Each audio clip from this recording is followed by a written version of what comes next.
Welcome to the Be Amazing podcast. I am sitting right here in the room at Charlotte South today with Dr. Deb Matthew. She owns Signature Wellness. It has two locations, one in the Arboretum and then one also in Belmont. And there's so much to say about you because you have written books on hormones. We met through Instagram. Does anybody else meet people through Instagram other than me? Like, anybody make friends that way? Like, it's crazy. But that's how we met. And I told you what we were doing. And you were like, yes, I'll come speak. Yes, I want to share with the community. She's a national speaker. Like, she speaks on big stages in front of a lot of people where talks about health and wellness. And she's going to share her thoughts. I'm going to ask her some questions. We're going to do a little bit of Q&A.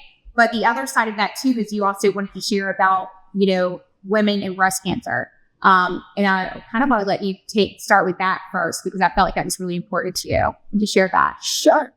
Well, the one, if you get like one thing from what we talked about, the one thing that I would love for you to walk away from is to not be afraid of hormones, because a whole generation of women were scared of hormones. Your doctor said hormones are bad and dangerous. They're going to cause breast cancer.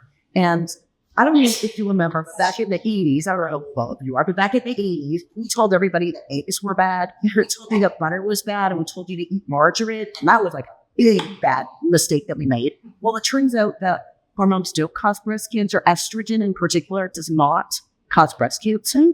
But a whole generation of women were told, don't go on any kind of hormone therapy. And now we have a whole generation of women with osteoporosis, dementia, heart disease that couldn't do prevent. And so I really am on a mission to make sure that women don't suffer and don't have to put up with all the crap that tech belt that we go through in our hormones change out of fear. So hormones are always an option. Like, nobody has to go on hormone therapy. But nobody should suffer because they are afraid of doing therapy. So do you want me to run into a whole story of why let's lead it forward? Well, I think that's part of it. I think there's a lot of I know the whole reason this conversation is even happening is because I posted my story about going through perimenopause at 36, and I went on hormone therapy, and there was a lot of shame around that at the time when I was going through that.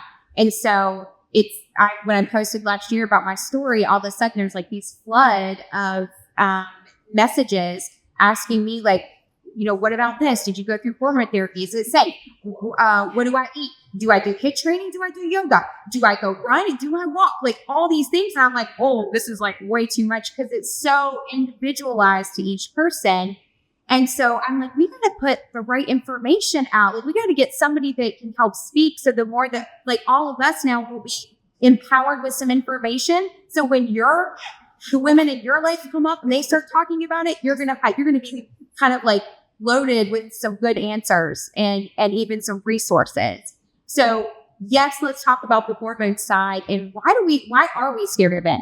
Like, why is everybody freaking out in your 40s about hormones? Okay, so if you go back when I was in medical school in the early 90s, what we were taught was all women who go through menopause need to go on therapy for their own good because it's going to protect your heart, your brain, and your bones. And we gave everybody the same pill. We gave everybody the same dose. And if you take the pill, because some people it was not less, it didn't feel good. Some people it was too much. They had side effects. But if you didn't take on pill, then you were a bad patient. And worse, that you're non-compliant. And it was very controlistic. And it was one size fits all. And they did a big study to prove once and for all that this pill was like the greatest thing since sliced bread. And it was the most awesome thing ever. And it turned out that women on that pill were having an increased risk for breast cancer. Now, I think we all fear breast cancer in a way that we don't fear heart attacks and osteoporosis. And we don't want any of these things. But breast cancer is really scary. And as doctors, the first thing we do at medical school, like literally day one on the opening ceremony, we are trained in the Hippocratic Oath, which is first do no harm. So we would rather do nothing and let something bad happen to you than do something that caused something bad to happen to you. So we were horrified that we're telling all these women to take this pill that was increasing the risk for breast cancer. So women lost their minds. Doctors lost their minds. The media lost his mind. Everybody went completely berserk over this thing about hormones cause breast cancer. And the word hormones just lumped everything in one basket. So that was 20 years ago, 2002. And it turns out, we've had 20 years to kind of sift through the data and really understand. In that study, there were two groups of women. One group of women had a hysterectomy for whatever reason, so they didn't have a uterus anymore. They were given a pill. It was called Preverin. It was estrogen from horse urine, which is lovely to think about. But in any case, that was the thing that everybody got at that time. And so half of the women got that pill. The other half of the women got a combo pill. They got the same estrogen, but they also got the pill called progestin. It was a combo pill, but the progestin was in it. And progestin is a synthetic magnetic chemical that mimics progesterone. So progesterone and estrogen are the two hormones that cause us to have menstrual cycles. But they didn't have a pill of progesterone at that time. So they created all those chemicals that mimicked progesterone. The women who got that combo pill did have a very tiny increase in the risk of breast cancer. There was an extra 7 breast cancer for 10,000 women. So it was a very tiny increase. And in fact, when they went back and looked at it, it was not statistically significant, meaning it could have just been by chance. If you roll the dice enough times, sometimes you get a little bit more on one side than the other side.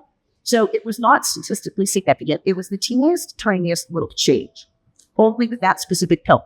The women who got the estrogen pill, they did not have an increase in the risk of breast cancer. In fact, they had a reduction in the risk of breast cancer. So I didn't slub and make a mistake. The women, I'm going to say it again. The women who got the estrogen-only pill had a reduction in their risk for breast cancer. And it didn't matter if you were 50 or 60 or 70. Across the board, there was a reduction. So there's all kinds of other factors that go into this. But the fear of estrogen is just wrong.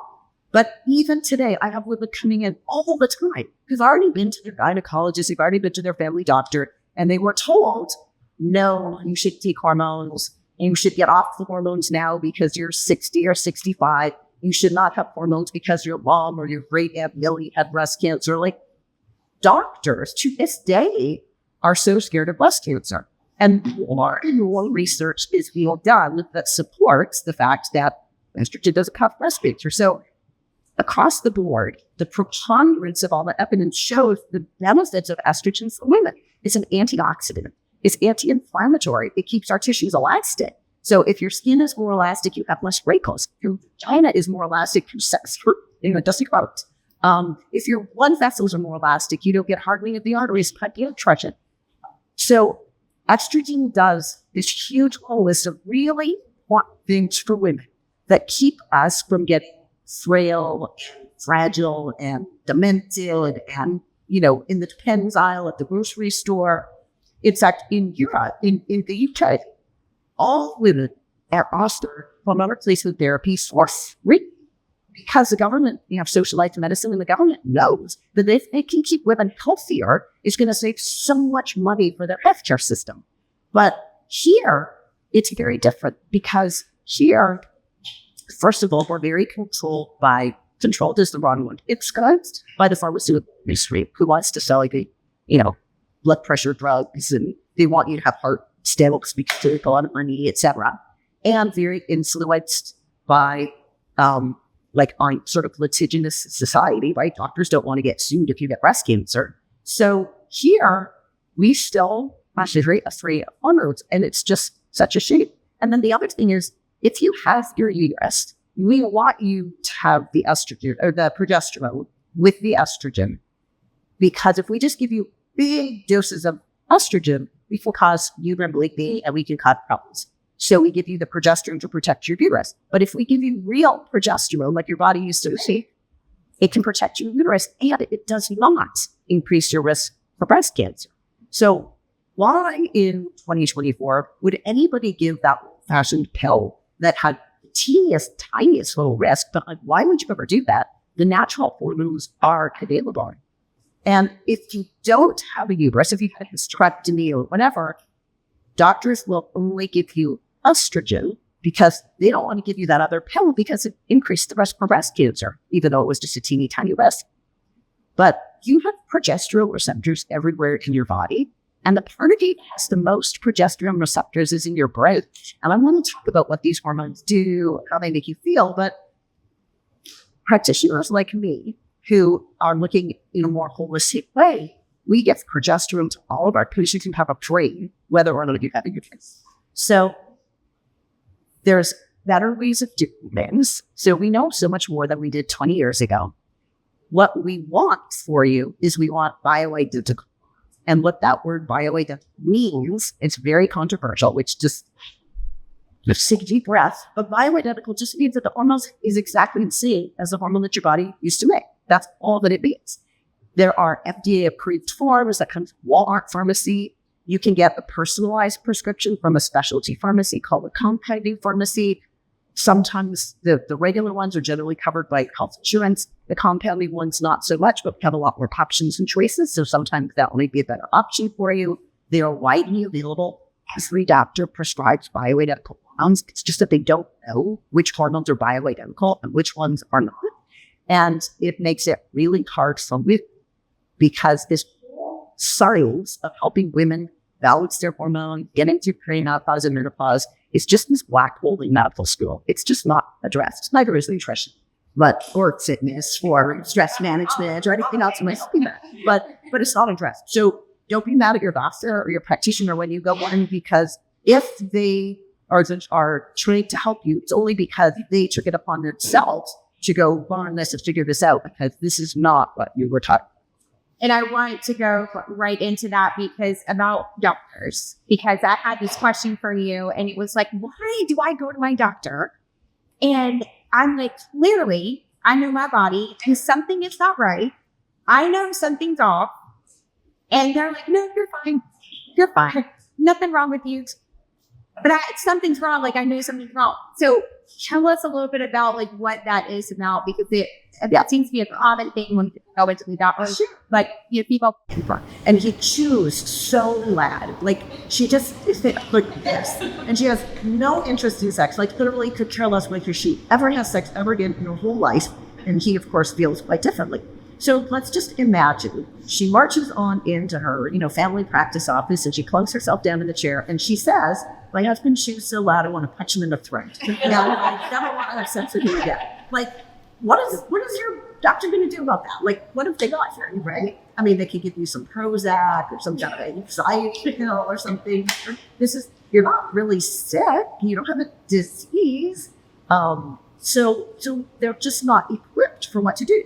So what she came to us, like it's obvious to us what's going on. She's 39 years old, and we, tested her, and we found that her progesterone level was low, because progesterone starts to decline long before menopause. So anytime even after 35, progesterone starts to go down. It's progestational. So it's one of the hormones that helps to support a pregnancy. So as it's going down is one of the reasons that it gets harder for women to get pregnant as we get older. So progesterone is the calming of blood. It just helps you feel chilled and get relaxed. So you walk past those dirty socks and roll your eyes and go, oh, bless his heart. And it helps us sleep soundly at night. So when we are going through this hearing menopause time of life, a lot of us will wake up in the middle of the night, like at 1 o'clock, 2 o'clock, 3 o'clock. And you know that all of us are below our best behavior if we're not sleeping soundly at night. A lot of women will notice night sweats and, wake up at night, covers off, covers on. And sometimes it's so bad, you have to get up, put a towel down or change your pajamas, or, it can be really disruptive for sleep. And because it's calm, it's like a natural anti-anxiety hormone. So when we use progesterone, we start to get more anxious and we worry about stupid little things. And people around us are saying, chill out, it's okay. But to you, it's, this big deal.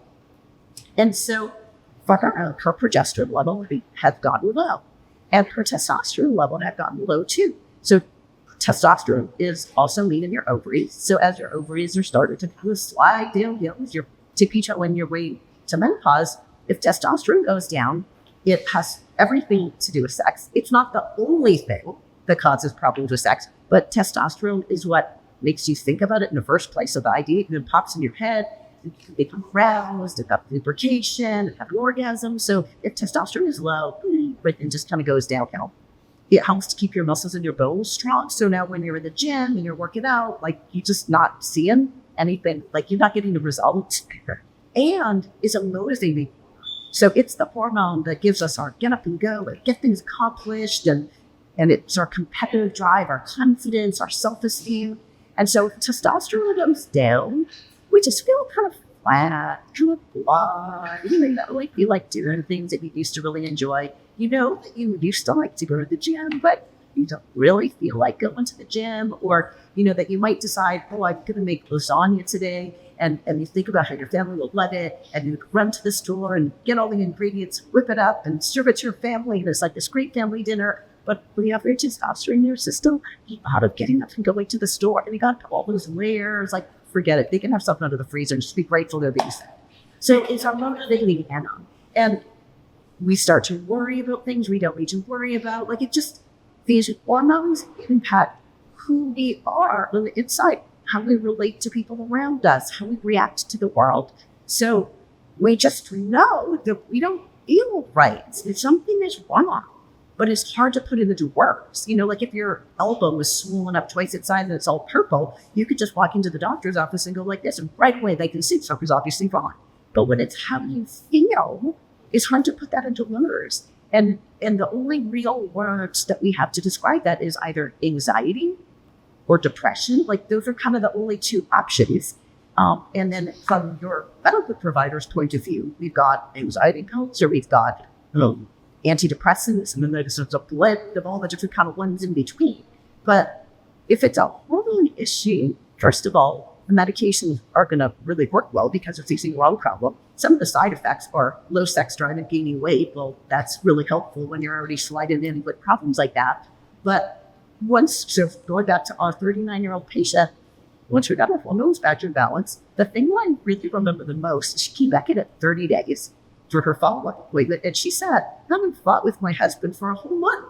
And that's awesome because that hadn't happened for a really long time. And like, I can assure you, there's nothing in our medical training that has anything to do, like there's no diagnosis code for like fighting with your husband.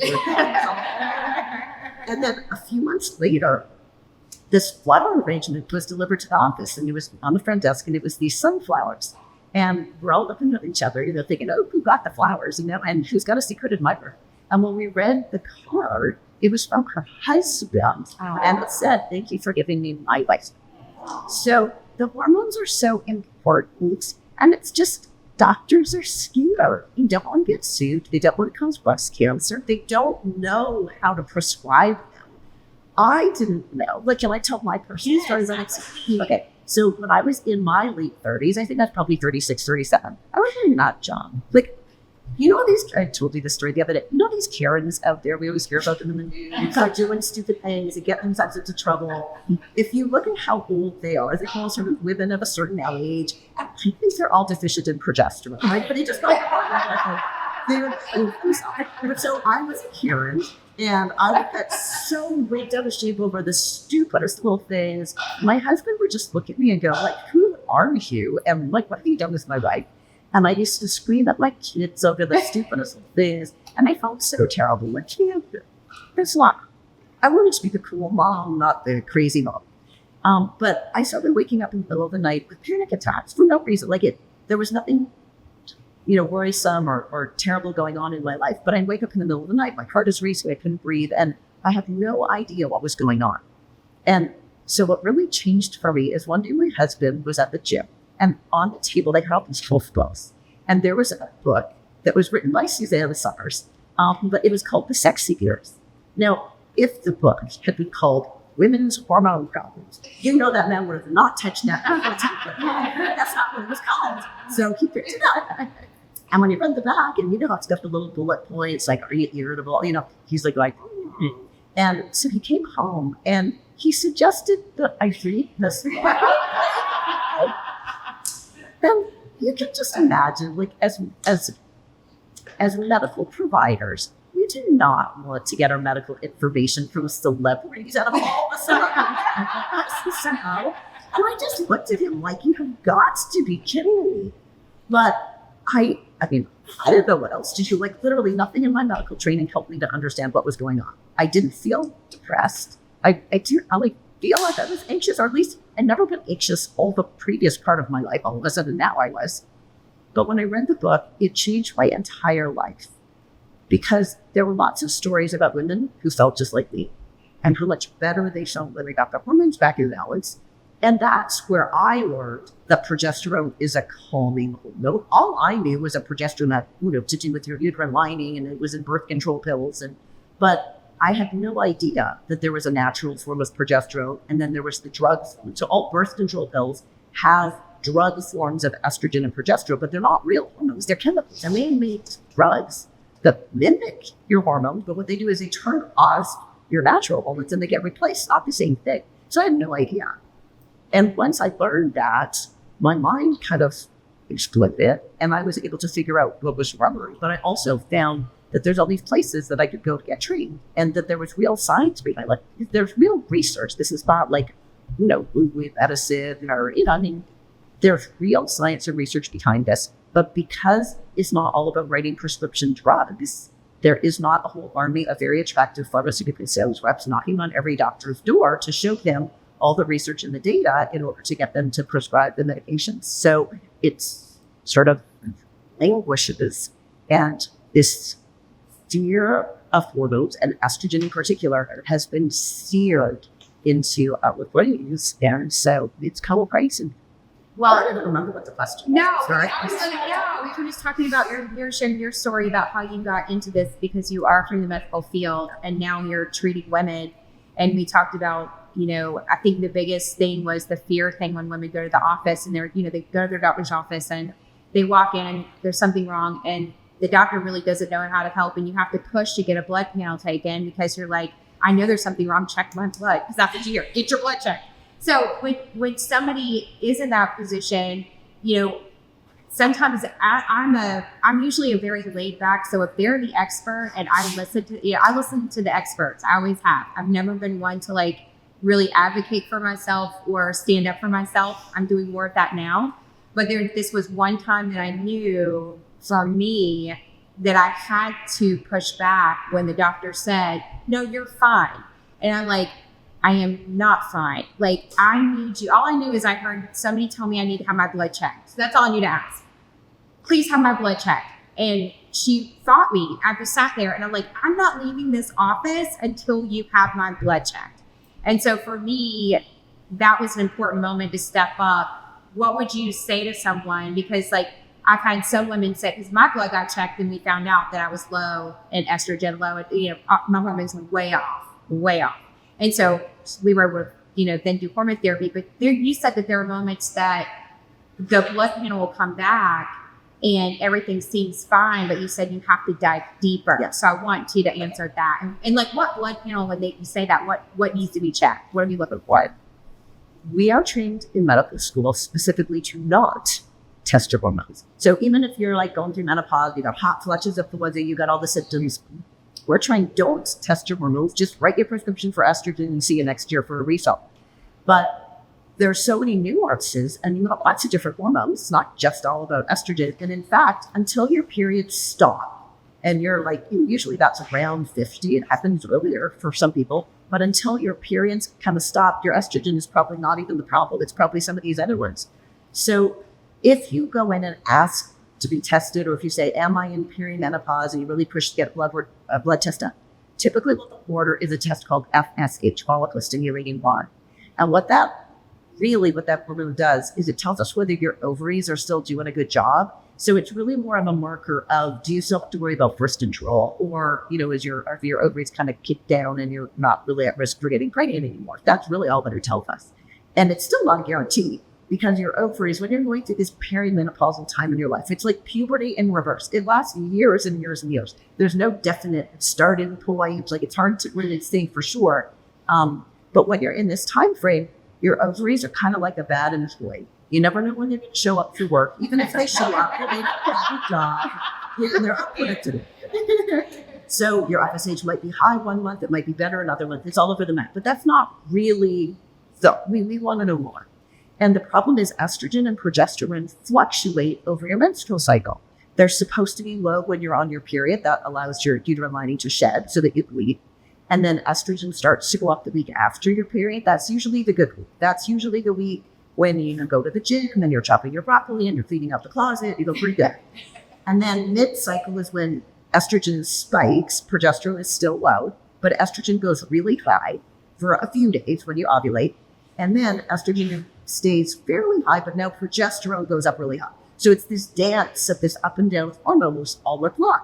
But if the hormones aren't dancing in the right dance, then you don't feel good. But if you're in the doctor's office on some random Tuesday afternoon for your appointment, depending on where you are in your cycle, we're going to get completely different test results. So that's why you're taught, don't bother, because it's going to be irrelevant. But there are a lot of other things that also fluctuate. Your blood sugar fluctuates. It depends what you ate, when you ate, but we don't never test your blood sugar. We just give you instructions. We tell you to go when you're fasting, for 12 hours or 8 hours, or sometimes if we're really worried about diabetes, we'll have you go 2 hours after you eat, or when we're pregnant, if they make you drink that nasty sugary junk and test your blood sugar after that. So even your blood pressure, like all of our blood pressure, when we were doing those push-up chains, that was my favorite. But all of our blood pressure was high because that's what's supposed to happen to fuel our ability to exercise. But we don't tell people never to measure our blood pressure. We just try to get you calm and relaxed. And sometimes we even send you home with a blood pressure monitor to check it a bajillion times a day. So for the hormones, of course we can check your hormones. We just have to do it the right way. So for some women, if they're younger, especially if we're thinking about fertility issues, we actually send women home with a kit and we have them test every few days for an entire cycle so we can watch the dose of the hormones. For most women, what we do is we measure the hormones about a week before your period. That's when your estrogen and progesterone are supposed to be at their highest. So about a week-ish before your period, if your progesterone is way down here, that's not good. And that's probably why you're not feeling your best. And we can do things to try to make that better. Now, we can measure hormones in blood, but we can also measure them in urine. We can measure them in saliva. There's all different ways of doing it. And there are pros and cons to each one. So depending on your individual story, there's certain times when one is better than another. But what we want to see is we do want to see that FSH. We want to know how well your ovaries seem to be doing. We want to look at your estrogen and progesterone. We want to look at your testosterone. That one's important for women too. You may be shocked to know that you 10 times more testosterone than estrogen. So we think of it for men, but it's really important for us too. There are other hormones like for thyroid. So thyroid was my story. I had symptoms of low thyroid for 10 years. I was tired all the time. I was cold all the time. Even in July, I would take a sweater with me because if we went into a restaurant, I was so freezing cold from the air conditioning that sometimes I would go sit outside on the curb in the parking lot because I put this in the restaurant. And that was before, how Costco has those refrigerator rooms. Like, thank God they didn't have those at that time. Like, I would have had to sprint in to grab my spinach and sprint out because I would have just never made it otherwise. But for 10 years, I had these symptoms. I even got a large thyroid gland. So in medical school, twice, the doctors that were training me looked at my throat and said, your thyroid is enlarged. You should go get it checked. And every time I went, it was normal. And so I was told everything was normal. And I'm in medical school. I trust the blood tests. I trust what the doctors told me. So finally, I ended up having some fertility problems. And wow, finally, the blood test was no longer normal. I just had to wait long enough until it was bad enough that it went out of range. And they put me on, it's called Synthroid. It's the pill that everybody gets. And so I was on that for another 10 years and my labs were normal and I felt no difference. I have 4 babies, so I did something, but I still was tired all the time. Like I had this limp, dry hair and it was falling out. And I was always constipated. I didn't feel good. I had no sex. I'm still like, this is why my husband picked up that book. But I was on that pill for 10 years. And then when I read that book and I realized, there's more to thyroid than just taking the book and having your blood test. And I went to a medical conference because now I know that there's more to learn. And I remember, you guys will probably think this is obvious, but because I went to medical school, my brain was trained to think differently. But I remember there was a slide of all the symptoms of low thyroid. And this doctor who's giving the lecture said, if your patient has a normal blood test now, if you've treated them, their blood test is normal, but they still have all these symptoms, and I have all those symptoms. They said, if they still have all these symptoms, you have not successfully treated your patient. And to anybody else, like, duh, right? But I was sitting there going, it was like this.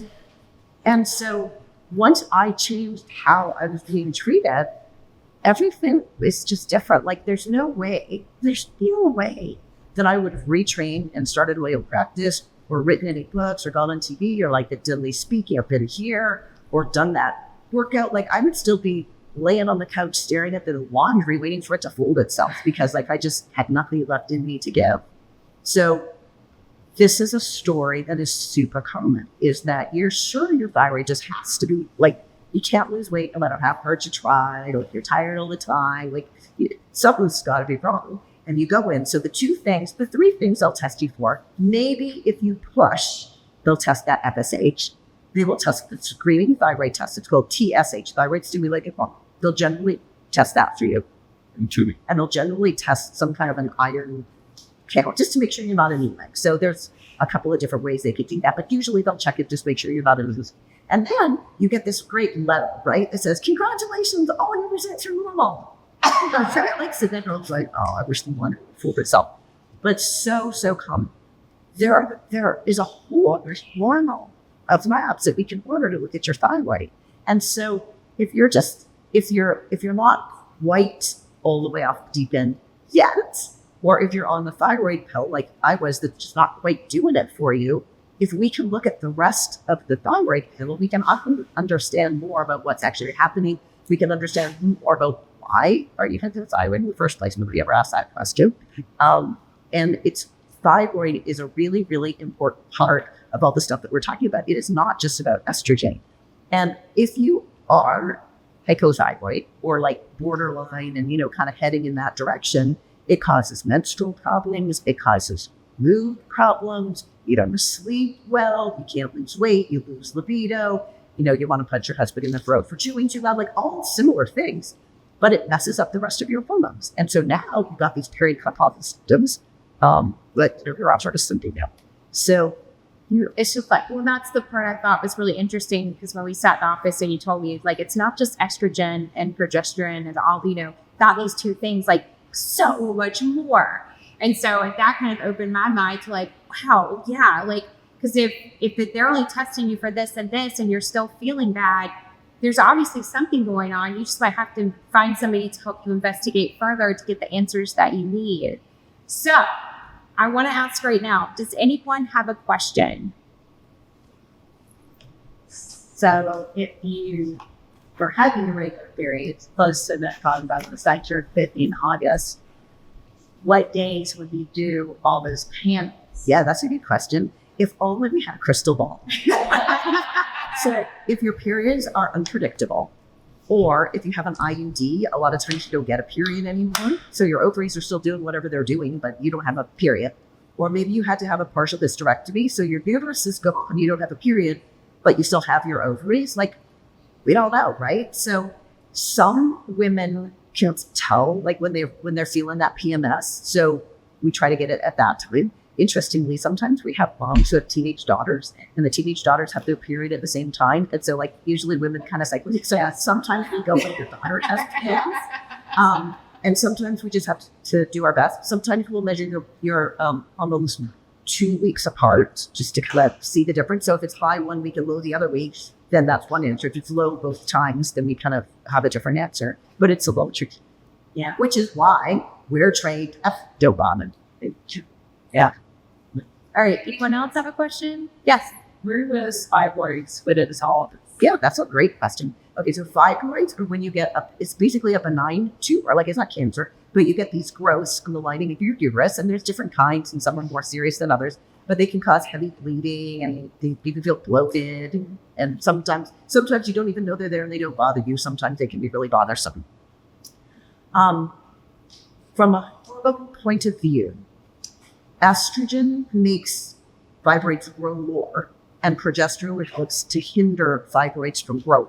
So when you're over 35 and you still have plenty of estrogen, but your progesterone is going down, that makes the fibroids tend to grow more. And then once you go through menopause and your estrogen goes down, the fibroids tends to shrink. But so if you're kind of in this perimenopausal time in your life, if we can get your progesterone levels back up, we can kind of level off the playing field, and we can often help to minimize the problems with fibroids. We can't 100% of the time fix everything, but it can make a big difference. What if you've been told by your physician they can't have implants? Depend why they told you. So can we give just a bunch of scenarios, or do you want to say what the situation is? Yes, I was on a breakthrough phone where we're causing aura migraines. So my doctor said that it could cause a stroke and to be off of estrogen. Okay, that's such a good question.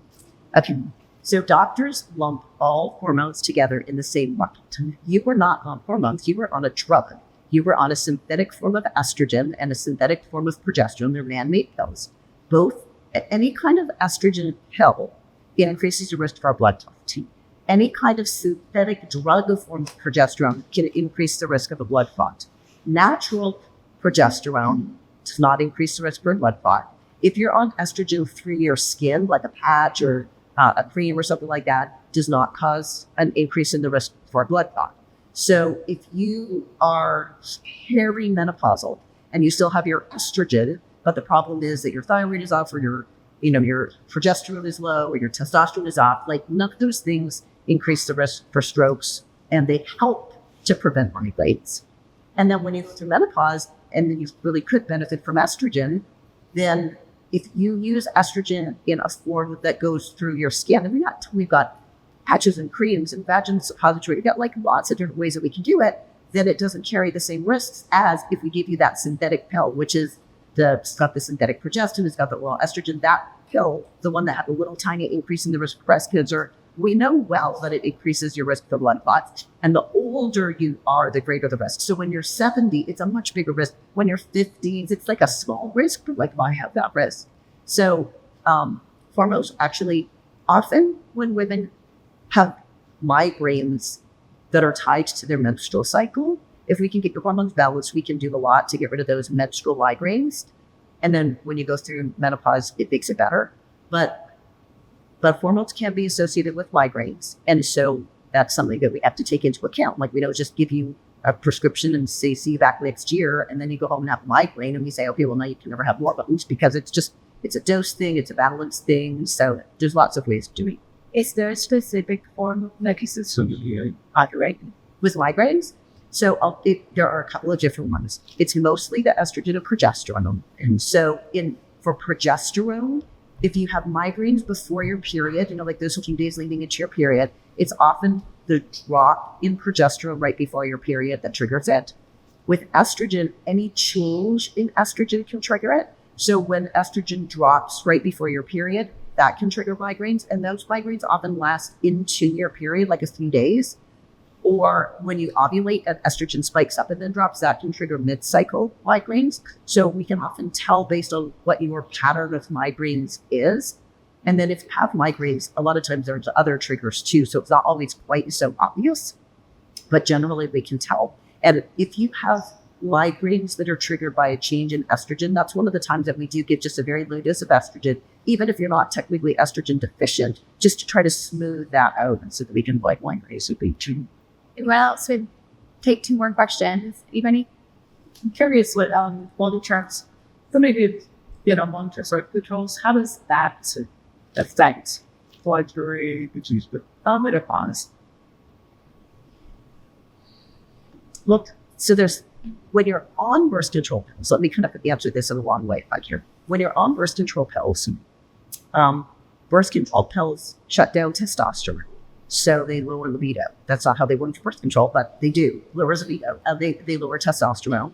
They change your gut microbiome. So there's more to hormones than hormones. You need a healthy gut. You need detox pathways so you can get toxins out of your system. Like, there's so much more to talk about here. But when you're on birth control pills, it changes the bacteria that grow in your gut. It depletes certain nutrients, especially B vitamins, that are really important for mood and memory and metabolism. And a lot of doctors tell women, if you're already on birth control pills, just stay on the pill until we think you're through menopause, and then stop it, because then you can skip a lot of the symptoms of menopause. But birth control pills increase your risk for a blood clot. So when you're 19, your risk for a blood clot is so low, we don't want you to get pregnant, too soon. And so, we just sort of ignore that risk, to be really honest. We know it's there, but I don't think anybody tells them it happens. But when you're 50, now, the risks are starting to go up. And why would you want that? Like, a stroke would be one of the worst things, right? Like, you can't go to the bathroom by yourself, feed yourself, talk anymore. It's just not worth it. Whereas we have lots of other ways that we can give you real hormones that don't increase your risk from like. Does that answer the question? Yeah. And Yeah. So Anyone else? so from a wellness perspective, we mentioned gut microbiome. How important is that to women? How important? Yeah, it's super, super important. So for us, when somebody comes in, we don't just like do a blood panel for your hormones. We have a system where we look at 4 pillars of health. So we're looking at your hormones, and we're looking at the estrogen, progesterone, testosterone. We look at a full thyroid panel. We look at cortisol, which we haven't even talked about cortisol and stress yet, but that's regulates all the other hormones. That's the most common hormone issue that we find in women. We look at insulin, which is the one that regulates your blood sugar. And when you go through menopause, insulin doesn't work as well anymore. So now you make more, and it makes you gain weight right around the middle. So you want to look at all these different hormones and how they balance each other out. And you want to look at your gut microbiome. You want to make sure you have enough of the good bacteria that you need to be healthy. We don't want you to have too much of the wrong bacteria. You want to make sure that you're eating the right foods for you, because it's super common to have hidden food sensitivities. So you're eating something that's perfectly healthy for everybody else, but it's causing inflammation in your insides, and inflammation throws your hormones out of whack. And then if you've got some of these things going on, now you don't digest and absorb your vitamins and minerals from your food. So you're working really hard to eat your salads and do the right things. But if you can't absorb the nutrients, you can't make your hormones, and your brain doesn't have the nutrients it needs to stay sharp, and your metabolism slows down, your immune system doesn't work. So gut health is really, really important. We look at detox pathways because we're all exposed to so many chemicals all the time in plastics and cosmetics, air we breathe, pesticides in our food, etc. And a lot of those chemicals are hormone disruptors. So they mess up our hormones, and that's why we go through that's one of the contributing factors to why we go through all of this hormone mess. So on the one hand, if we can help get some of these toxins out of your system by supporting your liver, we can help make hormone symptoms better. But also, if you're going to be on any kind of hormones, whether it's birth control pills or hormone replacement or whatever, we always want to put the hormones in a healthy body, because we want the benefits of the hormones. We don't want the risks and the side effects. So we need to make sure that you're able to flush away yesterday's dose in order to make way for today's dose. So hormones have not yet made it properly to mainstream medicine. Gut health have really not made it to mainstream medicine. Forget about toxins and detox. Like, that's just not even, we don't even have language for that to me. And then the 4th pillar is lifestyle habits, right? Like, there's no way that we can just hand you a multivitamin and a patch for estrogen and expect everything to be great. You need to look after yourself too. You need enough sleep. You need to manage stress in a healthy way. You need to eat healthy diet, juice your body. Like, all of those things are important.